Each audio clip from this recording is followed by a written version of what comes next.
Hello everyone, कैसे हो सभी। तो दोस्तों, आज का हम एक एडिटोरियल डिस्कस करने वाले हैं। अभी आज जो है द हिंदू का एडिटोरियल डिस्कस ना करके मैं जो एडिटोरियल आपके साथ डिस्कस करूंगा वो है जी टाइम्स ऑफ इंडिया का एडिटोरियल।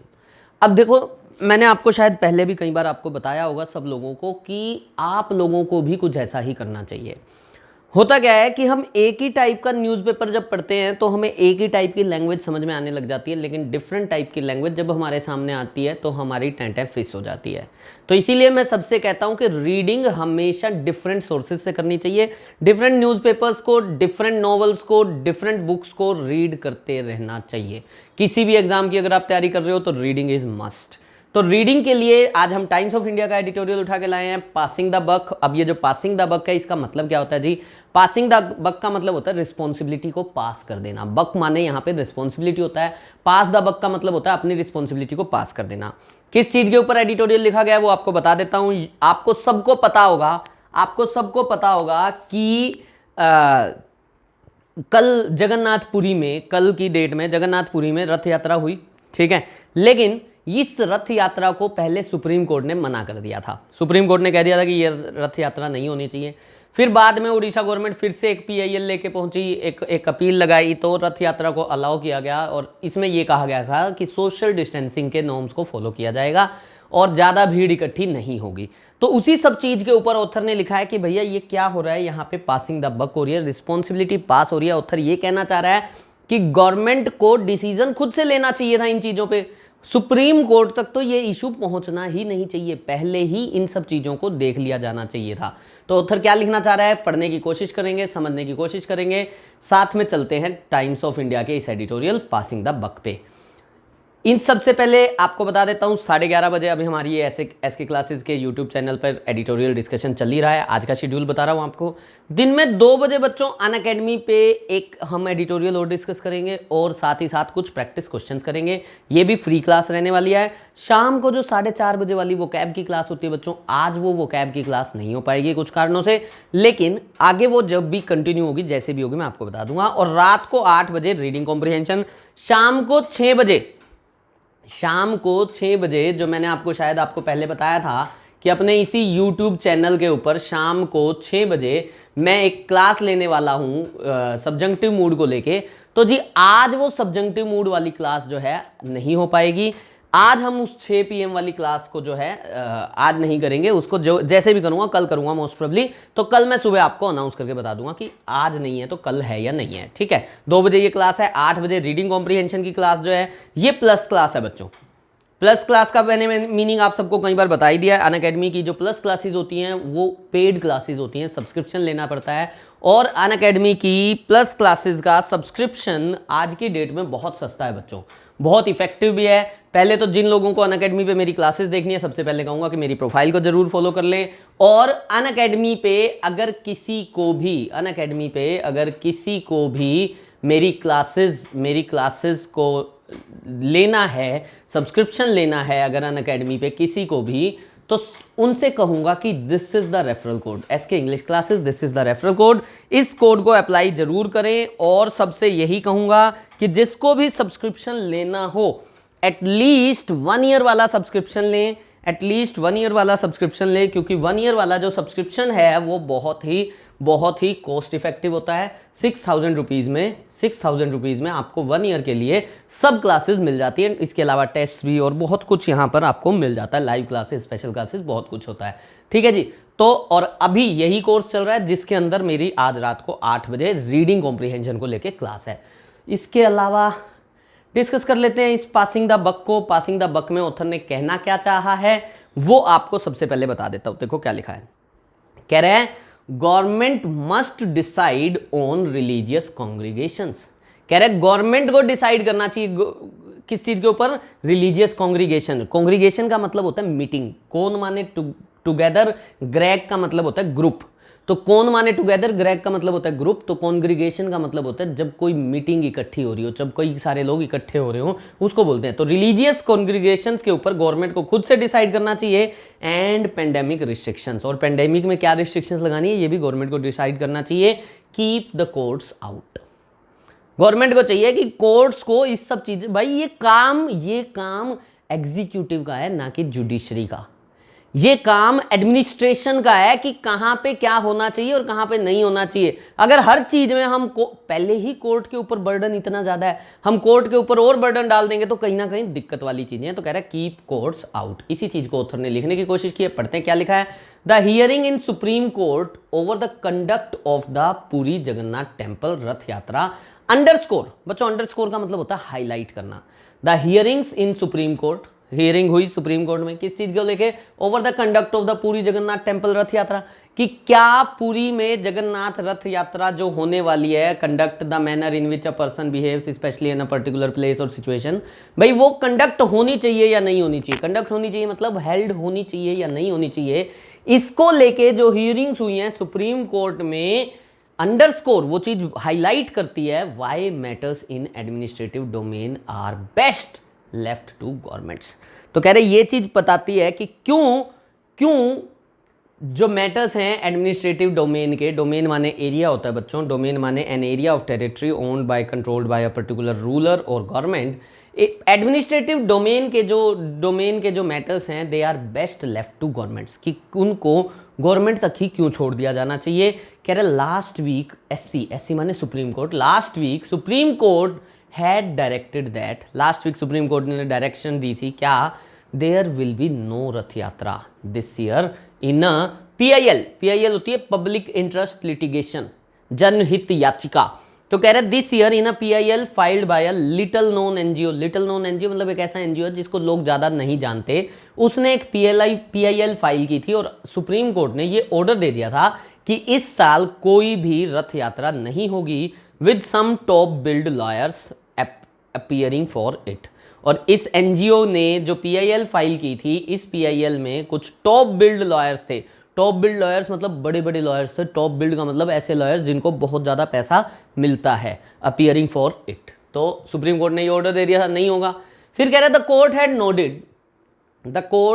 नोटेड, कोर्ट ने ये नोट किया था मतलब ये चीज कंसीडर की थी क्या, दैट कॉन्स्टिट्यूशंस आर्टिकल 25 कन्फर का मतलब होता है कुछ देना, ग्रांट, कन्फर माने ग्रांट, ठीक है, confer the right to freely profess and propagate. To freely profess का मतलब होता है claim that one has quality और feeling specially when this is not the case. मतलब प्रोफेस का एक वर्ड होता है कन्फेस, एक वर्ड होता है प्रोफेस। कन्फेस का तो मतलब होता है माफी मांगना और प्रोफेस का मतलब होता है सबके सामने कुछ कहना, ठीक है। तो कह रहे हैं confer the right to freely profess, हमारे पास एक राइट है कि हम प्रोफेस कर सकते हैं, कह सकते हैं, क्या कह सकते हैं। एंड प्रोपेगेट का मतलब होता है बढ़ाना, प्रोपेगेट का मतलब spread and promote an idea theory etcetera widely.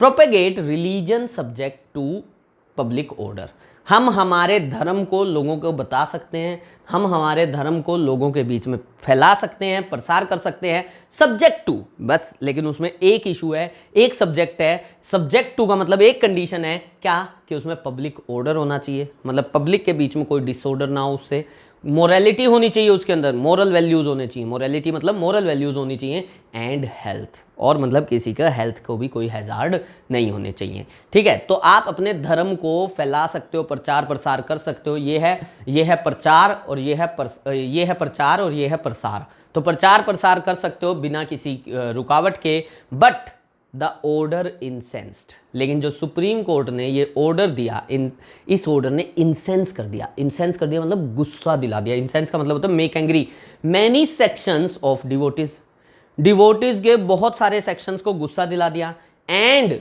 Various groups, और बहुत सारे ग्रुप्स को, इंक्लूडिंग बीजेपी और बहुत सारे group and various groups including BJP cottoned on to this sentiment. Cotton on का मतलब, कोटन ऑन एक फ्रेज होता है बच्चों, कोटन ऑन का मतलब होता है किसी चीज को रियलाइज करना, किसी चीज को एक्नॉलेज करना। तो कह रहा है इस ऑर्डर से, जो सुप्रीम कोर्ट ने कहा कि भाई इस बार रथ यात्रा नहीं होगी, इस ऑर्डर से बहुत सारे लोग गुस्सा हो गए, और गुस्सा होने से बहुत सारे ग्रुप्स थे जिनमें बीजेपी भी थी, उन्होंने इस सेंटिमेंट को समझने की कोशिश की, मतलब वो इस सेंटिमेंट को, लोगों के इस भावनाओं को समझने की कोशिश की। फिर कह रहा है Orissa government too Odisha government too went from expressing apprehensions of huge crowds at the Rath Yatra to offering to conduct it in a limited way without public attendance. कह रहा है ओडिशा गवर्नमेंट भी थी जो went from expressing apprehensions, apprehension का मतलब होता है डाउट्स, एंजाइटी और फियर दैट समथिंग बैड और अनप्लीजेंट विल हैपन। तो कह रहे हैं ओडिशा गवर्नमेंट पहले तो एप्रीहेंशंस, डर दिखा रही थी कि भैया कभी ऐसा ना हो कि कोविड-19 के टाइम पे हम भीड़ इकट्ठी कर दे और दिक्कत हो जाए। तो पहले तो वो ये कर रही थी, डर दिखा रही थी ऑफ ह्यूज क्राउड्स की, बहुत ज़्यादा क्राउड्स हो सकता है एट द रथ यात्रा। लेकिन बाद में it went to offering to conduct it in limited way without public attendance. फिर बाद में गवर्नमेंट ने कह दिया कि हम इसको लिमिटेड वे में कर देते हैं जिसमें पब्लिक नहीं आएगी, रथ यात्रा में पब्लिक नहीं आएगी, मतलब सिर्फ मंदिर वाले लोग जाके रथ यात्रा निकाल लेंगे। सब्सिक्वेंटली, इसके बाद में subsequently SC supreme court clarified its order, सुप्रीम कोर्ट ने अपने ऑर्डर को क्लैरिफाई किया and allowed the event to proceed, allow कर दिया कि तुम ये इवेंट कर सकते हो विद राइडर्स अटैच्ड। राइडर्स का मतलब होता है कंडीशंस, एक कंडीशन और proviso added to something already agreed. Government supreme court agree हो गई, लेकिन इसमें कुछ कंडीशंस लगा दी। कंडीशंस क्या लगा दी कि भाई अब भीड़ इकट्ठी नहीं होनी चाहिए, सोशल डिस्टेंसिंग को फॉलो करोगे, ये सब चीज़ें। फिर क्या कह रहा है, the Rath Yatra was a non justiciable issue. The Rath Yatra was a non justiciable issue. रथ यात्रा एक ऐसा इशू था जिसमें जस्टिस थोड़ी चाहिए, कोई न्याय थोड़ी करना था यार। ये स्टेप लेना था कि अगर करना है या नहीं करना, करना है तो कैसे करना है। ये तो गवर्नमेंट खुद भी डिसाइड कर सकती थी कि भैया कर लो, लोग कम इकट्ठे हो जाओ बस। The Rath Yatra was a non justiciable issue in which the local administration was required to apply its mind, जिसमें लोकल एडमिनिस्ट्रेशन को अपना माइंड लगाना था। एंड ईक आउट, बच्चों ईक आउट एक फ्रेज होता है, ईक आउट का मतलब होता है मैनेज करना, अक्सर यूज होता है ईक आउट ए लिविंग। तो ईक आउट का मतलब होता है मैनेज करना सोशो पॉलिटिकल कंसेंसस। तो गवर्नमेंट को सोसाइटी और पॉलिटिक्स दोनों की कंसेंसस, कंसेंसस मतलब एग्रीमेंट करना था, मतलब ये देखना था कि कैसे सोसाइटी में भी डिस्टर्बेंस ना हो और पॉलिटिकली भी डिस्टर्बेंस ना हो, मतलब दोनों वे में एडमिनिस्ट्रेटिवली भी डिस्टर्बेंस ना हो और सोसाइटी भी डिस्टर्ब ना हो, ये चीज़ें देखनी थी। Judiciary needs to be wary of government shifting the burden of executive decisions specially unpopular and complicated ones. क्या कह रहा है, judiciary needs to be wary, judiciary को वेरी होना पड़ेगा, वेरी होना पड़ेगा, कॉशियस होना पड़ेगा। Judiciary needs to be wary of government shifting the burden, कि गवर्नमेंट जो है ना बर्डन शिफ्ट कर देती है ऑफ एग्जीक्यूटिव डिसीजन। वही वो डिसीजन जो एग्जीक्यूटिव मतलब नेताओं ने जो डिसीजन, एडमिनिस्ट्रेशन ने जो डिसीजन लेना होता है वो डिसीजन इसको भेज दिया जाता है, शिफ्ट कर दिया जाता है, specially unpopular and complicated ones, ऐसे जो या तो अनपॉपुलर होते हैं या फिर कॉम्प्लिकेटेड होते हैं। टू इट किसको भेज दिए जाते हैं, जुडिशरी को। तो जुडिशरी को भी ये चीज देखनी पड़ेगी। In this case Odisha government quickly sized up the public, quickly sized up the public mood. Size up the public mood का मतलब होता है उसने पब्लिक के मूड को समझ लिया। साइज अप का मतलब होता है मेजर कर लिया उसने पब्लिक के मूड को। And return to court with a new proposal, और फिर कोर्ट में दोबारा से ओडिशा गवर्नमेंट वापस आ गई एक नया प्रपोजल लेके। फिर क्या लिख रहा है, कह रहे हैं even without the PIL, even without the PIL. बच्चों बताता हूँ, बीच में ना दो ग्रामर के कॉन्सेप्ट आए हैं, जो दो ग्रामर के कॉन्सेप्ट आए हैं वो मैं आपसे डिस्कस करूंगा। एक बारी मैं वापस चलूंगा, एक बारी पहले कंप्लीट पढ़ लेते हैं, फिर वो दो ग्रामर के कॉन्सेप्ट इकट्ठा डिस्कस कर लेंगे। कह रहे हैं even without the PIL Orissa government could have, Orissa government could have conversed on the restrictions finally undertaken. कह रहे विदाउट द पीआईएल, विदाउट ये गवर्नमेंट मतलब केस के बिना Orissa government could have conversed. Could have, यहां से पहले तो ये सीख के चलो, जब भी आपको दिखाई देता है ना modal plus have plus third form, ये डिनोशन देता है बच्चों पास्ट की। Modal plus have plus third form denotation देता है पास्ट की, मतलब और पास्ट में भी इनकम्प्लीशन की। जैसे मैंने कहा I could have done it, तो इसका मतलब पता क्या है, मैं ये कर सकता था। I could have done it का मतलब है मैं ये कर सकता था लेकिन मैंने ये किया नहीं। I could have done it का मतलब है मैं ये कर सकता था लेकिन मैंने ये किया नहीं। ऐसे ही अगर मैं कहूँ I should have done it, तो इसका मतलब होगा कि मुझे ये करना चाहिए था लेकिन मैंने ये किया नहीं। सेम कहानी है यहाँ पे, कह रहा है even without the PIL Orissa government could have converge. Converge का मतलब क्या है, tend to meet at a point, मतलब एक डिसीजन ले सकती थी गवर्नमेंट लेकिन गवर्नमेंट ने लिया नहीं। On the restrictions finally undertaken, जो रिस्ट्रिक्शंस अब लगाई गई वही रिस्ट्रिक्शंस तो गवर्नमेंट पहले भी लगा सकती थी, कोर्ट में जाने की जरूरत ही नहीं थी। Union home and health ministry guidelines for unlocking had allowed religious activities outside containment zones with social distancing norms. अभी जो अनलॉकिंग का जो फेज चल रहा है, अनलॉकिंग में यूनियन हेल्थ मिनिस्ट्री और होम मिनिस्ट्री और हेल्थ मिनिस्ट्री की गाइडलाइंस में तो साफ लिखा हुआ है कि भैया आप रिलीजियस एक्टिविटीज कर सकते हो, कहाँ पे, आउटसाइड द कंटेनमेंट जोन्स, ऐसी जगहों पे जो कंटेनमेंट जोन नहीं है, विद सोशल डिस्टेंसिंग नॉर्म्स। कैसे कर सकते हो, विद सोशल डिस्टेंसिंग नॉर्म्स। कह रहे द ओनस, क्या कह रहे, द ओनस, ओनस का मतलब होता है रिस्पॉन्सिबिलिटी, बर्डन। ओनस का मतलब होता है रिस्पॉन्सिबिलिटी, बर्डन। कह रहे the onus is on state governments to proceed appropriately in each circumstance.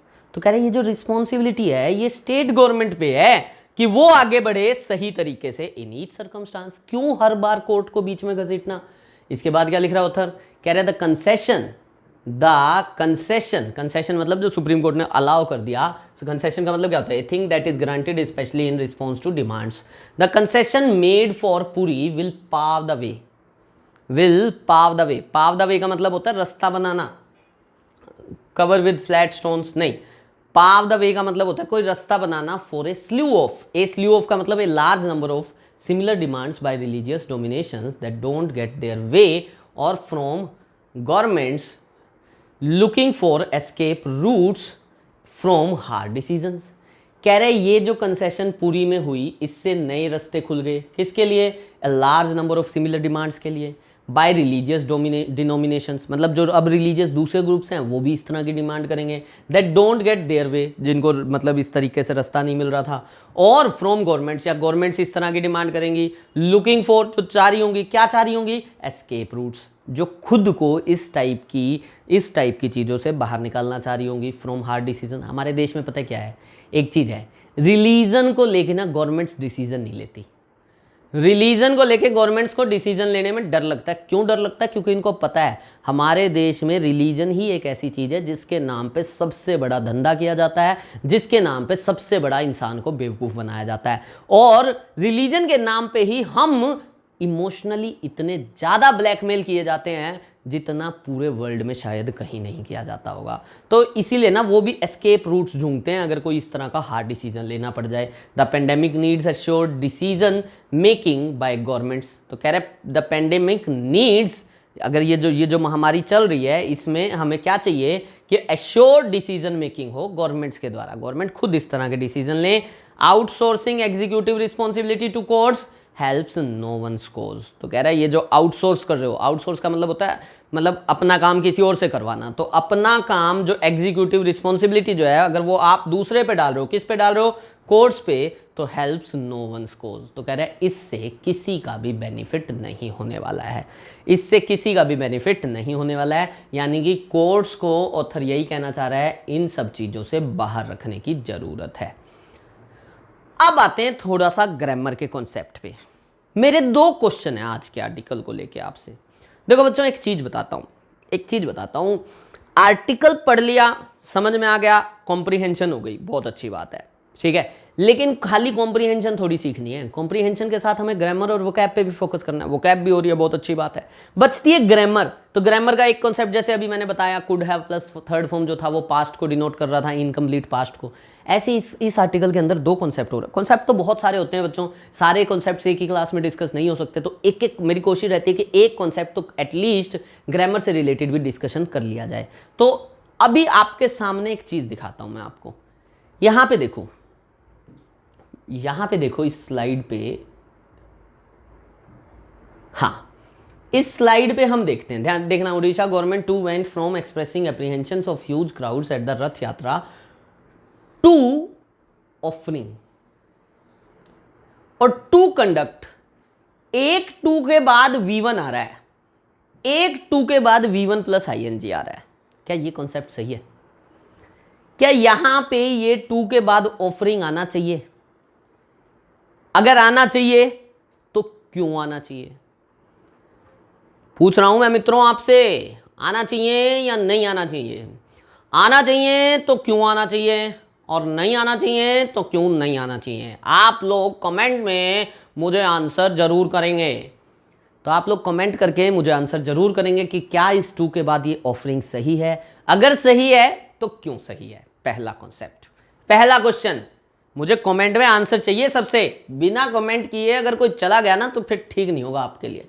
दूसरा क्वेश्चन जी, दूसरा क्वेश्चन